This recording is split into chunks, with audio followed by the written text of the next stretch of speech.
Hello' friend, স্বাগতম জানাইছোঁ আপোনালোকক মোৰ চেনেল BBN কেয়াৰলৈ। আশা কৰোঁ আপোনালোক সকলো কুশলে আছে। আজি আপোনালোকৰ লগত আলোচনা কৰিবলৈ গৈ আছোঁ BSNL নাম্বাৰত কেনেদৰে ISD কল এক্টিভ কৰিব পাৰিব বা কেনেদৰে এক্টিভ কৰা হয় এই বিষয়ে আলোচনা কৰিম। প্ৰথম কথা হ'ল, হয়তো আমাৰ বহু কাষ্টমাৰে এই বিষয়ে জ্ঞাত নহয় বা নাজানে যে BSNL নাম্বাৰত ISD কল কেনেদৰে এক্টিভ কৰা হয় বা এইটো নিজে নিজে এক্টিভ কৰিবলগীয়া হয়। ইয়াৰ মেইন কাৰণ হ'ল ISD কল BSNL এই ফেচিলিটিটো বন্ধ কৰি দিয়া থাকে। ইয়াত সিহঁতৰ এক প্ৰচেছ আছে, সেই প্ৰচেছ মতে গৈ আপুনি নিজে নিজৰ নাম্বাৰত এক্টিভ কৰি ল'ব পাৰিব। এইখিনিতে হয়তো আপোনালোকৰ মনত আহিছে যে যিকোনো নাম্বাৰতো ISD বা ইণ্টাৰনেশ্যনেল কল এক্টিভেট কৰি দিয়া থাকে, ইয়াত আকৌ কিয় এক্টিভ কৰিব লাগে। কিন্তু আপোনালোকক মই অৱগত কৰাব খুজিছোঁ যে BSNL নাম্বাৰত ISD কল ডিএক্টিভ কৰি থোৱা থাকে, এয়া আপুনি নিজে নিজে প্ৰয়োজন অনুসৰি এক্টিভ কৰিব লগা হয়। আপোনাৰ নাম্বাৰটোত ISD কল এক্টিভেট কৰাৰ কাৰণে আপোনাৰ মোবাইলৰ ৰাইট মেছেজত যাব, গৈ লিখিব লাগিব SCT ISD স্পেচ YES।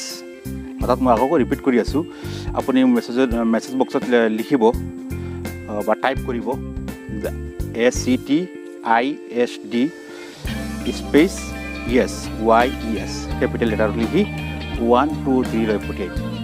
যদি এইটো পঠোৱাৰ পিছত লগে লগে কণ্টেক্ট সময়ৰ পিছত আপোনাৰ মোবাইললৈ ৰিপ্লাই মেছেজ আহি যাব আৰু ইয়াৰ কনফাৰ্মেশ্যন আপুনি পাই যাব মেছেজটোত।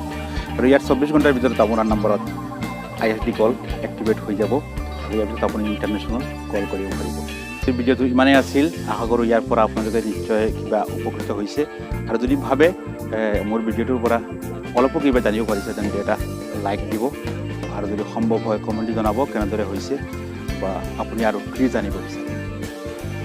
তো আজিলৈ আহিছোঁ, সকলো দিনটো ভাল হওক, সুন্দৰ হওক, খুব শান্তিৰে উপচি পৰক এই কামনা কৰিছোঁ। ইয়াৰ লগতে এই আপোনালোকৰ সুপৰামৰ্শ আৰু আশীৰ্বাদ কামনা কৰিছোঁ, কাৰণ মোৰ চেনেলটো একেবাৰে নতুন হয়। নতুন চেনেল হিচাপত আপোনালোকৰ সকলোৰে আন্তৰিক ছাপোৰ্ট আৰু সহযোগিতা মোক লাগিব।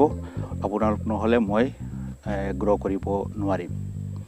গতিকে আজিলৈ আহিছোঁ, আকৌ নতুন বিষয় লৈ নতুন সময়ত আপোনালোকৰ লগত আকৌ দেখা হ'ব। তেতিয়ালৈ ধন্যবাদ, গুড বাই।